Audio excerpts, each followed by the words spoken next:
இப்போ எத்தனை இப்படித்தான் கொண்டு செலுத்தணும், எந்த விதமான கட்டாயமும் இல்லை. சில பேர் பாடி நம்மளை பரவசப்படுத்துவார்கள், சில பேர் பக்தியில் வைத்து பரவசப்படுத்துவார்கள், சில பேர் தோற்றத்தின் மாத்திரத்திலேயே பரவசப்படுத்துவார்கள், சில பேர் தொட்டு பரவசப்படுத்துவார்கள், சில பேர் தொடாமலேயே தொலைவிலே இருந்தபடியே மீன் தன் குஞ்சுகளை பார்ப்பது போல் நம்மை பார்வையின் மூலமாகவே நயன தீட்சையின் மூலமாக பக்குவப்படுத்தி விடுவார்.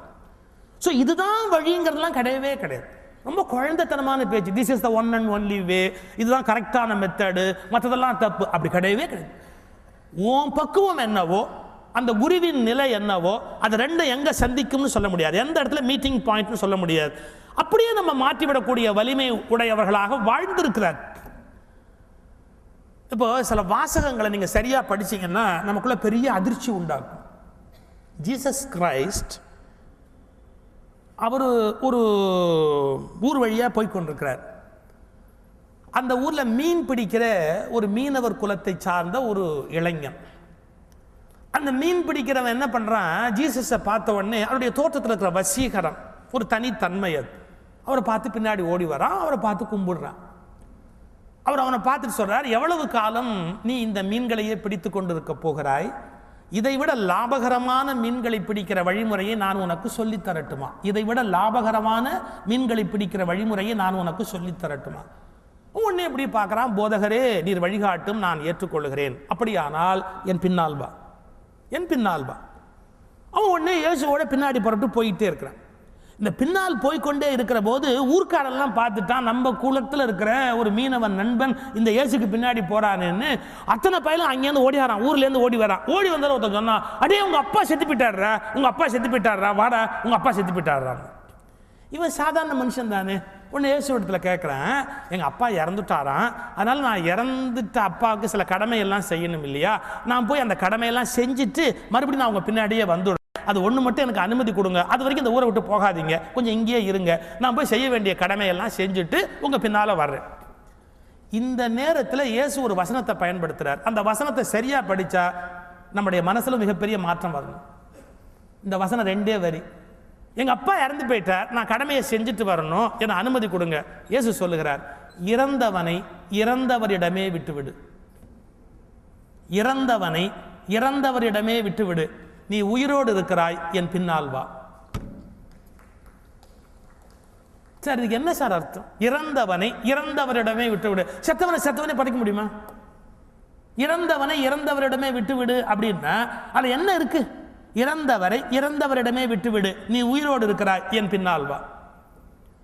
அதாவது மிகப்பெரிய உண்மையை இந்த 2 வரிக்குள்ள இயேசு ஒளிச்சு வச்சு சொல்றார். எப்படி சொல்றாருன்னா, இறப்பு என்பது உயிர் பிரிதல் மட்டுமல்ல, இறப்பு என்பது உயிர் பிரிதல் மட்டுமல்ல, இந்த வாழ்க்கையின் அர்த்தம் என்ன என்று தெரியாமல் வாழ்தல் கூட இறந்து போன நிலைதான்.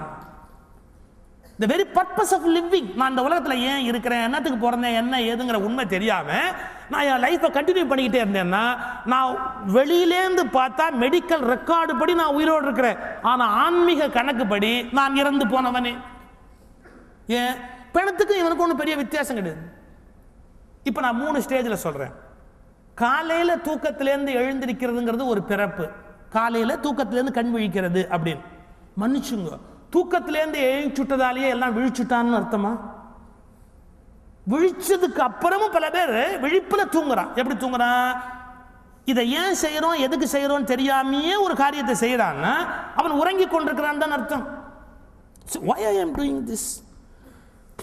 ஒருத்தர் ஒரு காரியம் சொல்றார், அதுக்கு அவனோட ரியாக்ஷன் வேற மாதிரி இருக்கு. நான் ஏன் இப்படி நடந்துக்கிறேன், இந்த விஷயத்தை நான் வேற மாதிரி சந்திச்சிருக்கலாமே, நான் ஏன் இப்படி நடந்துக்கணும்?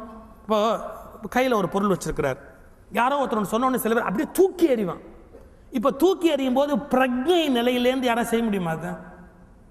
அவன் தன்னை பற்றிய முழு விழிப்பு நிலையில் இந்த காரியத்தை செய்ய முடியுமா? இந்த புத்தகம் என்ன பண்ணிட்டு நான் எழுதுனேங்கிற ஒரு தப்பு வேணா இருக்கலாம், அது தவிர இந்த புத்தகம் வேறு எந்த தப்பு பண்ணியிருக்க முடியாது இல்லையா? பேப்பர் நல்ல குவாலிட்டி தான், பைண்டிங் நல்ல குவாலிட்டி தான், பிரிண்டிங் நல்லதான், ஒருவேளை நான் எழுதுனேன்னு ஒரு தப்பு வேணா இருக்கலாம். அது அவர் என்ன பண்ணிட்டு இது வச்சிருக்கார், கையில் இப்படி வச்சுருக்கார்.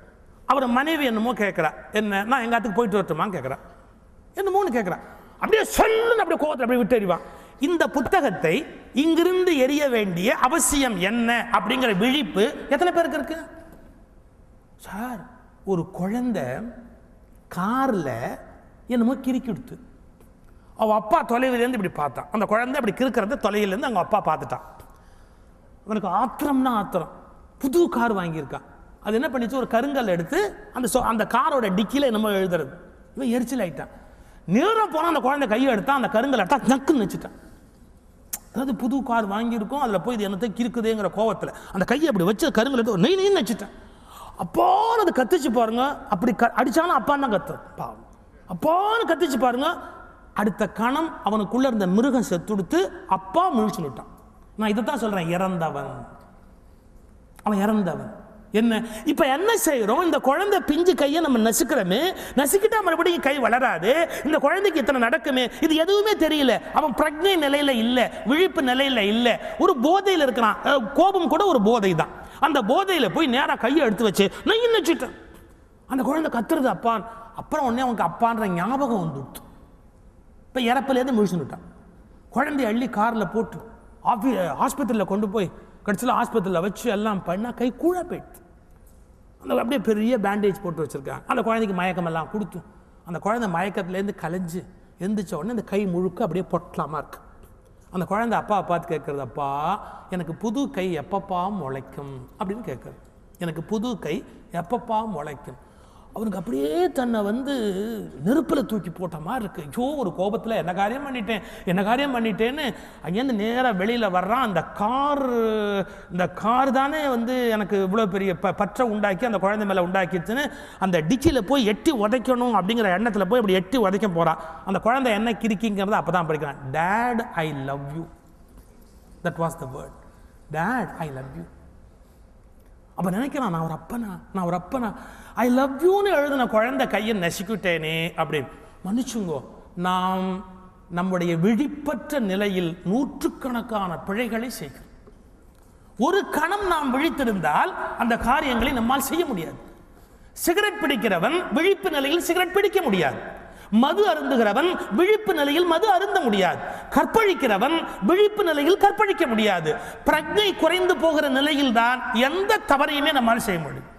பிரக்ஞை நிலையில், முழு விழிப்பு நிலையில் நம்மால் எந்த தவறையும் செய்ய முடியாது வாழ்க்கை. இந்த விழிப்பை உண்டாக்குகிறவன் தான் ஞானி. எவ்வளவு பெரிய வாசகம் சார்! இறந்தவனை இறந்தவனிடமே விட்டுவிடு. ஏன் இந்த உலகத்தில் நூற்றுக்கணக்கான பேர் இருக்கிறான், ஆனா எல்லாம் செத்து போனவன். எப்பவும் செத்து போயிட்டான், இன்னும் புதைக்கல. ஏன்னா மயானத்தில் இடம் இல்லை. இவன் இன்னும் புதைக்கல, அவ்வளவுதான் வித்தியாசம். இவன் உயிரோடு இருக்கிறான்னு ஏற்றுக்க முடியாது. உயிரோடு இருக்கிறவன் இருக்க வேண்டிய எந்த விழிப்பு நிலையுமே இவனுக்கு இல்லையே. இவனை எப்படி விழித்தவன் கணக்கில் சேர்க்க முடியும்? நீங்க எங்க போனாலும் அது மாதிரி மாஸ்டர்ஸ் நமக்கு சில வகையான அந்த கைட்லைன்ஸ் அதை நமக்கு காட்டிக்கொண்டே இருப்பார். இன்னொரு மகான் யோசிப்போம், மகாவீர். எனக்கு இன்ன ரிலிஜன், இன்ன குரு, இன்ன மார்க்கம் அது எனக்கு அவ்வளோ கிடையாது. இப்போ என் வீட்டு ஜன்னல் வழியாக எனக்கு 4 நட்சத்திரம் தெரியறதுன்னு வச்சுங்க. நான் ஏன் ஜன்னல் வழியாக பார்க்கணும்? மொட்டை மாடிக்கு நான் ஆயிரக்கணக்கான நட்சத்திரத்தை பார்க்க தயாராக இருக்கிறேன். ஆகாசத்தில் இருக்கிற அத்தனை நட்சத்திரங்களும் எனக்கு சொந்தம். இந்த பிரபஞ்சத்தில் இருக்கிற எல்லா ஞானிகளும் எனக்கு சொந்தம். நான் ரொம்ப லிமிட்டடாக இதுதான் இந்த மார்க்கத்துக்குள்ள இதுதான் அது கிடையாது. என்னால் இருக்க முடியாது. மகாவீர் ஒரு பெரிய realized soul. Even Muhammad is a realized soul. Jesus is a realized soul. Buddha is a realized soul. எத்தனை ஞானிகள், எத்தனை விதமான ஞானிகள் இந்த மண் பார்த்திருக்கு உலகத்தில். அந்தந்த பிரதேசத்துக்குரிய மக்களுக்கு ஞானம் ஊட்டக்கூடிய வகையில் அவர்கள் ஜனித்துக் கொண்டே இருப்பார் உலகத்தில். மகாவீர் பாருங்க, ஒரு அருமையான சம்பவம். கோசாலக்கன் அப்படின்னு அவருடைய சிஷ்யன் இல்லை, அவன் பரம எதிரி. சில குருமார்களுக்கு அப்படி சிஷ்யர்கள் அமைவான். எதிரியே சிஷ்யனா அமைவான். குருவும் சரியா அமையணும், சிஷ்யனும் சரியா அமையணும். அது ஒரு பெரிய கொடுப்பினை வேணும். நான் ஒரு காலேஜில் படித்தேன். எங்கள் வாத்தியார் டாக்டர் மு வரதராஜனார்கிட்ட படித்தவர் காலேஜில். அதை டெய்லி கிளாஸில் சொல்லுவார், நான் டாக்டர் மூவா ஸ்டூடெண்ட்டு. ஒரு நாள் சகிச்சுக்கலாம், 2 நாள் சகிச்சுக்கலாம். ரொம்ப சொன்னால் மூவா மேலேயே கோவம் வரும். அவர் டெய்லி சொல்லுவார், நான் டாக்டர் மூவா ஸ்டூடெண்ட். ஒரு நாள் பையன் கடுப்பாயிட்டேன், பட்டுன்னு எழுந்தான். சார் நீங்கள் கொடுத்து வச்சவர் சார், ஏன் சொல்லிக்கிறாப்புல வாத்தியார் உங்களுக்கு கிடைச்சார். எங்கள் நிலைமையை பாருங்கள், உங்கள் பேர் சொன்னால் ஒரு பயலுக்கும் தெரிய மாட்டேங்குது. அவர் அன்னையோட ஸ்டார்ட் பண்ணிட்டார். சார் குருவால் சிஷ்யனுக்கு பெருமை இருக்கணும், சிஷ்யனால் குருவுக்கு பெருமை இருக்கணும் இல்லையா? ரெண்டும் சேர்ந்தது தான் வாழ்க்கை. தன் குருவுக்காக மணி அவ்வளோ செய்கிறார். மணி பேர் இன்னைக்கு அவரோட காரைக்குடி மணின்னா மிருதங்கத்தில் உலகத்துக்கே தெரியும் இல்லையா? சிஷ்யனால் குருவுக்கு பெருமை இருக்கணும், குருவினால சிஷ்யனுக்கு பெருமை இருக்கணும். அதில் பொருத்தமான குரு சிஷ்ய பாரம்பரியம் இல்லையா?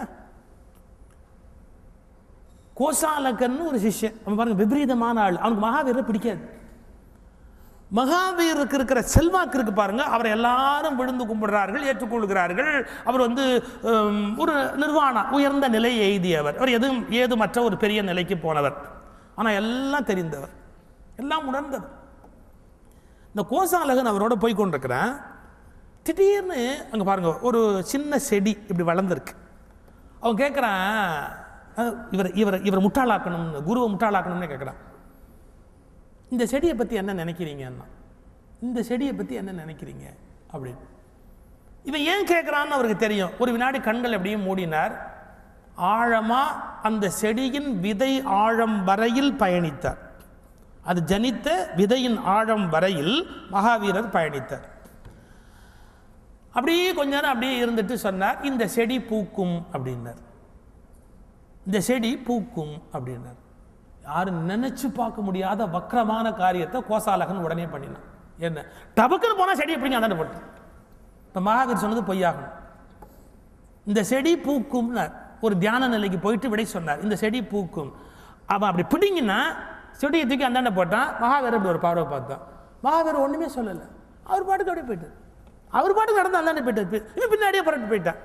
அவங்க இந்த கிராமம் போனாங்க, அந்த கிராமம் போனாங்க, இன்னொரு கிராமம் போனாங்க, இன்னொரு கிராமம் போனாங்க. மழை வெயில் புயல் எல்லாம் மாறி மாறி அடிச்சது. ஒரு ஒரு ஒரு ஒரு 3-7-8 வாரத்துக்கு அப்புறமா எல்லாத்தையும் முடிச்சுட்டு அப்படி சுற்றி மறுபடியும் அதே ஒரு வழியாக வர்றாங்க. இந்த கோசாலகனுக்கு ஒரு எண்ணம் என்ன, நம்ம பிடுங்கி போட்ட செடி இருக்கிற இடமாச்சேன்னு பார்த்தா அங்கே செடி பூத்து இருக்கிறது.